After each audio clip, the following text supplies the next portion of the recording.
সুপ্রিয় দর্শক সকলকে শুভেচ্ছা। যারা আমার এই ভিডিওটি দেখছেন, আমি বলছি নোয়াখালী সুবর্ণচর উপজেলার ৫ নং চরজুবলি ইউনিয়নের চর মহিউদ্দিন বাজার থেকে।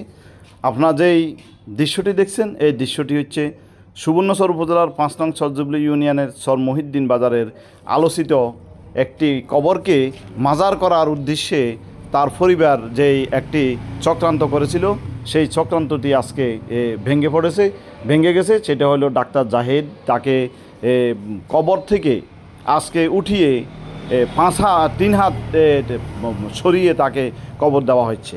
আমি ঘটনাটির কারণ আপনাদেরকে জানিয়ে রাখি।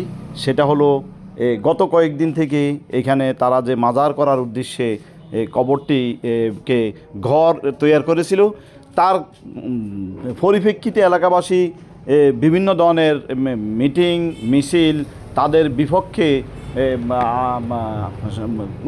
মিছিল করেছে। কারণ এলাকাবাসী এবং আলেম ওলামাদের কথা হলো, এখানে কোনো শরিয়া মোতাবেকের বাইরে কোনো মাজার করা হবে না। সেই আলোকে আজকে এই কবরটিকে উঠিয়ে তার আগের স্থাপনা থেকে 3 হাত পূর্ব দিকে সরিয়ে 3 ফুট উঁচা করে তাকে কবর দেওয়া হচ্ছে।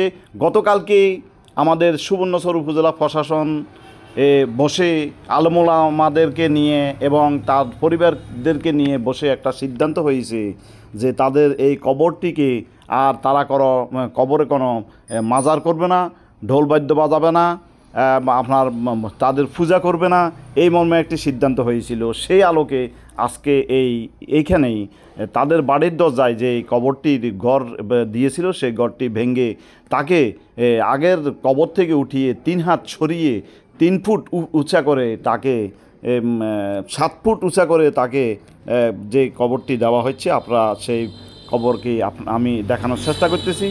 এখানে আরেকটি সিদ্ধান্ত হয়েছে যে এখানে তারা কোনো ঢোল বাদ্য কোনো পূজা করবে না, এবং এখানে একটি সাইনবোর্ড লাগানো হবে এই কবরস্থানে, যে তাদের যে পারিবারিক কবরস্থান, সেই আলোকে একটা সিদ্ধান্ত হয়েছিল।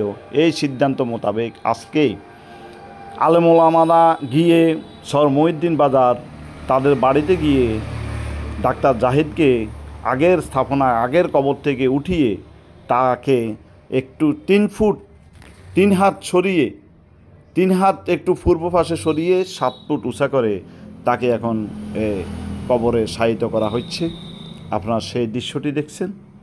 এই দৃশ্যটি হচ্ছে নোয়াখালীর সুবর্ণচর উপজেলার 5 নং চরজুবলি ইউনিয়নের চর মহিউদ্দিন বাজার থেকে দক্ষিণ দিকে গিয়ে পশ্চিম দিকে তার বাড়ির দরজায়, এবং এইখানে তাদের একটা পারিবারিক কবরস্থান, এই মর্মে একটা সাইনবোর্ড লাগানো হবে, এই মর্মে একটি সিদ্ধান্ত হয়েছে। ধন্যবাদ সকলকে। আসসালামু আলাইকুম।